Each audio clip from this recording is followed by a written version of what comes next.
Hello, and welcome to regular Super Mario Bros. 3. So, I just did a randomized run of Super Mario Bros. 3 just, I don't know, less than a week ago here. And I have a friend who watches a lot of my content who said that while he was interested, he's never seen Super Mario Bros. 3 in its fullest, so it's kind of hard to appreciate a randomized run. And he's probably not the only one. So I could go for a little bit more SMB3. So we're going to go through the regular game. And if you're interested, after watching this, or if in the middle, I guess, you want to change over, you can go check out the randomized run. It went alright. I feel like the randomizer could have been more random, but it was okay.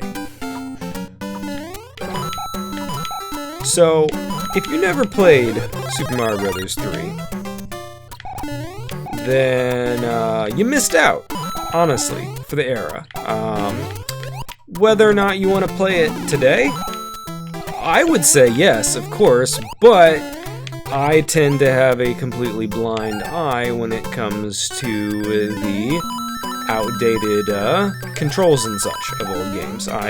For example, am in the camp that while Mario Maker is awesome, it's really missing the unique controls from each game. For example, this game is a very slippery game compared to the much more friction-tight controls of SMB, not SMB, well, I never say it this way, but SMW, Super Mario World.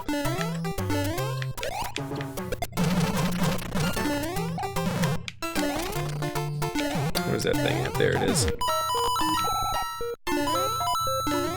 So, I know some of the secrets for this game, and I'm going to try to do all the ones that I know, but you'll have to excuse me because I don't know all of them.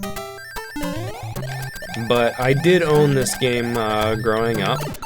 I played more on All-Stars than I played on this one because the NES cart that I had growing up was a bit fickle, and sometimes I had trouble getting it to work, whereas the much more stable Super Nintendo All-Stars cart, no problems whatsoever.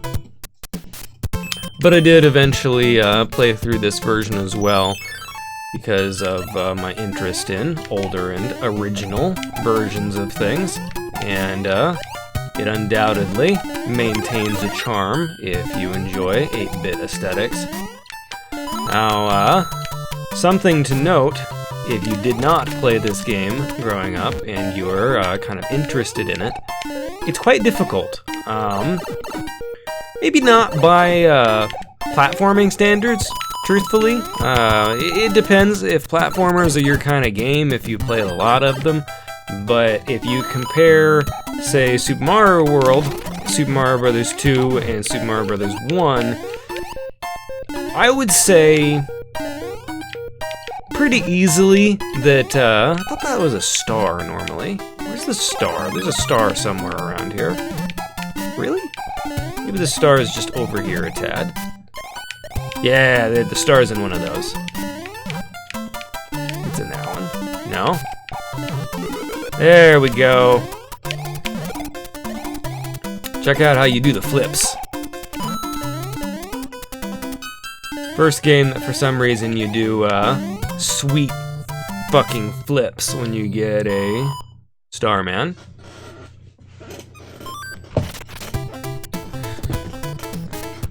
So, if you've played New Super Mario Bros. Wii, or well, a lot of new stuff, a lot of stuff has been brought back recently, then a lot of this stuff is going to be stuff that you're familiar with, like the Mushroom House that I'm currently heading for.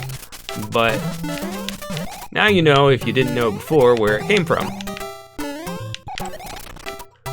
One of the things that Also, check that out. That never came back. Pink note blocks. They're hidden in a couple places. I'll show you the ones that I can remember where they're at, and they just take you to a bonus world in the sky like this. Just coins, and you skip part of the level. You know, you've seen Mario bonus worlds. But one of the things that made SMB3 such a... Actually, okay, wait a second here. Let me see if I can reset that. Oops, that's fine. What I'm trying to do here is I want to get 3 stars on the roulette. Like that. Because if you get 3 cards of any kind, you get a 1-up. If you get 3 cards of mushroom, probably 2, I'm guessing. I don't know. That's actually way harder to get than the star, and then the fire flower, I'm assuming, would be 3. But then, as you saw, star is 5. Like I said, I don't really know what the other ones do because they are a lot harder to get. Which, if you saw my randomizer run, I already explained this, but if you haven't watched that yet, or aren't going to watch it, then I'm going to leave the information here as well. There's a trick to getting that star triple if you know, we'll try to play all levels for now. I might change my mind on that later, but let's check out all the levels. So, if you noticed, it's a roulette spinning thing, so it would seem that it's random. However, you can control the random aspect of it by hitting it at full speed from off screen, because if you are running at full speed already, when it spawns on screen and then you jump straight into it, it will always be the same set amount of frames before you collide with it. So you'll be able to always get the stars, which I'm gonna definitely go for, because hey, more lives, right? Sometimes you need them.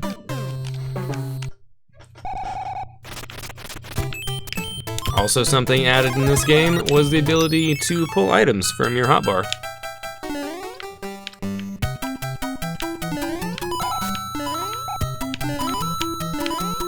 But yeah, to go back to what I was saying before I started talking about the star stuff, though. One of the like big reasons that this game is so popular, it was so popular in its era and is so well remembered, is because it added so much to the Mario franchise. SMB2 arguably added quite a bit as well, which I actually have a lot to say on that I'll say if we ever play that, which I'm sure we eventually will at some point. But, as I'm sure that you know, SMB2 was not actually a Mario game. It was Doki Doki Panic, another game from Shigeru Miyamoto, who then went ahead and just slapped some Mario sprites on it and set it over here because it was believed, probably accurately, that the actual Super Mario Bros. 2 that came out in Japan wouldn't have done well here because it was basically just a level pack for SMB1, and it was really hard. Not only was it like challenging, but it also had like a troll kind of design to it, and people probably would have picked to play other games instead of buying that, you know, like the marketplace at the time was very much younger people, younger kids, asking their parents to get them what they could afford to get. So, okay, I guess I'm not gonna get the secret here now.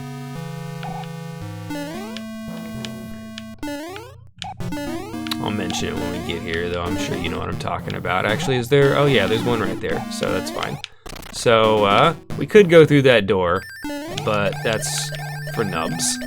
Instead, we'll fly up here and go all the way over here and just skip straight to the whistle. which I'm not actually going to use because I want to show the entire game. The whistle's the warp system in this game, if you're not familiar. If you'd like to see what it looks like, I'm sure you can find videos of it anywhere, but if you want to see what it looks like in something that I've played, I use it in the randomizer run, so you can see it there. But yeah, I don't think there's any way to go back into that. Oops. Anyway, as I was saying, I'm going to use the whistle so that you can see what it looks like, and this is what it looks like. It takes you to a little island here, and then you have the option to warp to just certain ones within your set, so you can't go all the way to the end, but we'll just go to 2. So you're going to see most of the levels, but, you know, maybe not all the levels.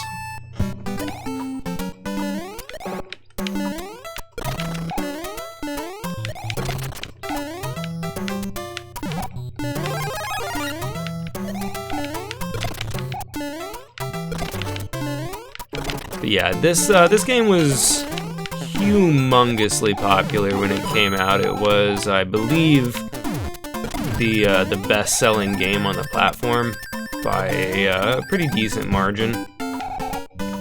And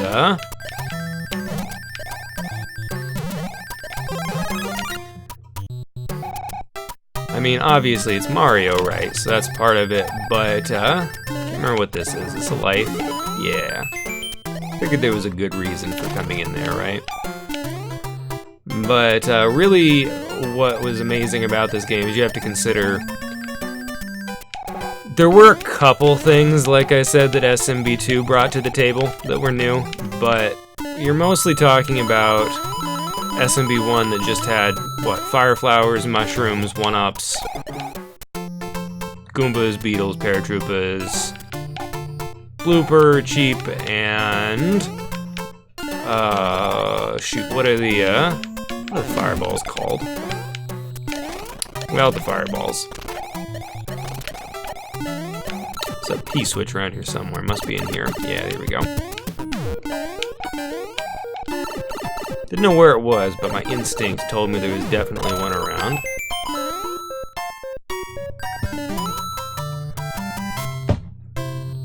But I remember being just a huge fan of this game for a long time because of everything that was added. You'll see as we go along, but like you can get a hammer suit in this, you can get the Tanuki suit that aired in this. Oh boy, a frog suit. Frog suit probably could have used some kind of projectile. Honestly, they fixed that later with the penguin suit, but they did not have that foresight yet here. Is that this one? Yes. Hey, blind luck for the win. No, okay. Happy with what we got. Normally don't get anything in the first 2 runs. So I don't really have the patience to like try to get this one. So I tend to just spam it. You know, if we ever win anything, we'll win something. But you know. Anyway, so I think this is probably a good amount of time for episode 1. I wasn't actually paying attention to any kind of timer, but it feels like it was probably about right. So if you'd like to see more of regular Super Mario Bros. 3, then check back in, look for more episodes, and we will keep playing through this. Thanks for joining me. Oh, son of a bitch, I can't use my fucking shortcut in this, and it makes me so angry.